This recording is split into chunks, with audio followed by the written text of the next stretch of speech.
This is kind of hilarious. So, a Lassik.com, which is obviously very self-explanatory. It's a company that does LASIK and offers LASIK.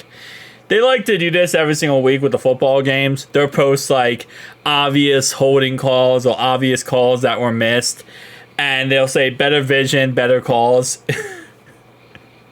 Oh, I love it so much. Yes, we're literally offering all NFL refs free modern LASIK, right? So they do this every single week. And this is obviously yesterday's game, right? And I'm going to have to play this slower because the NFL will dock me if I play NFL content. So, right here, Bo Nix is going to roll out to the left-hand side. Puts his Trey Hendrickson here. This is the hold right here, by the way. This is what they're talking. It's a hold on Mike Hilton by number 33. So, he's going to roll out to this, right? 33 is going to hold Mike Hilton by his chest and kind of hold him there so Bo Nix can get this. Because if not, you could see Mike Hilton would go and destroy Bo Nix here, sack him, he lose 5-6 yards, and kill this drive. Instead, he's going to get 8 yards because of this no call holding call, right? So you can see, bam, no call at all, no call at all. He's still holding him, by the way. He's like, again, this is where the hold starts, right here, right?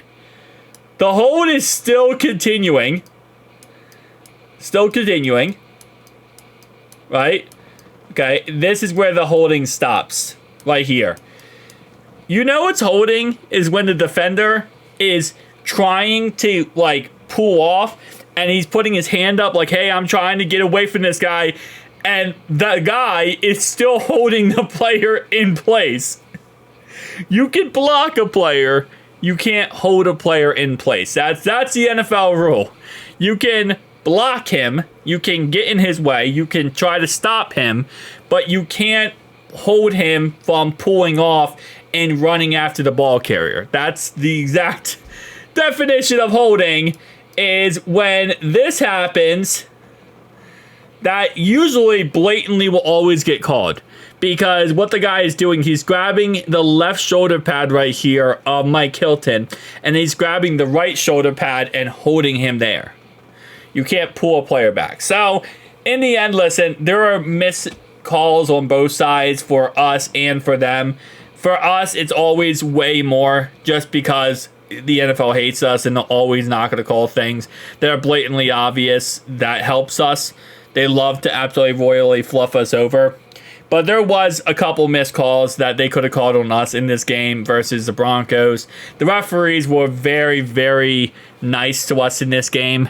I got to a point in one part of this game where I said, hey, maybe we should hire the referees. And that was not a joke or satire.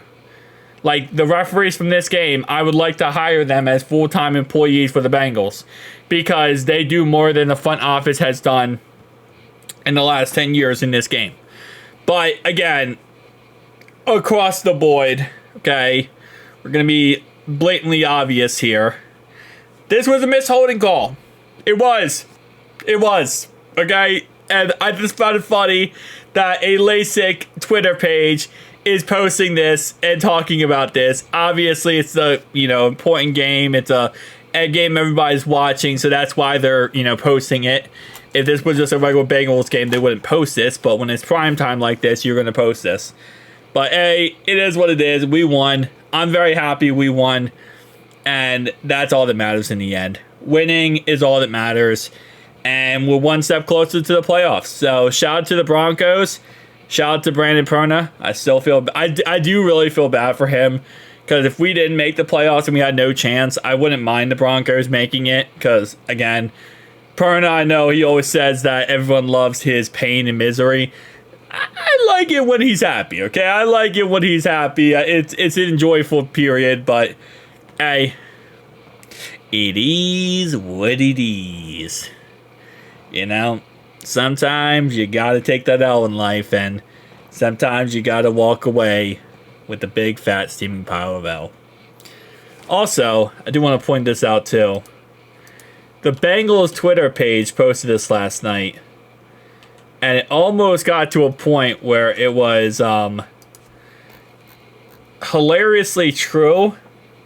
So they posted anyone else can't sleep, but that's not really what's important to me. Okay, well, there's Joe Shiesty, you know. This. This is how that you watch the game. Oh boy, I'm excited to watch my favorite team play. Oh, my bleeping anxiety is an all-time high. Nice, we won. Yeah, that's pretty much how yesterday went in a nutshell. Peace out, guys.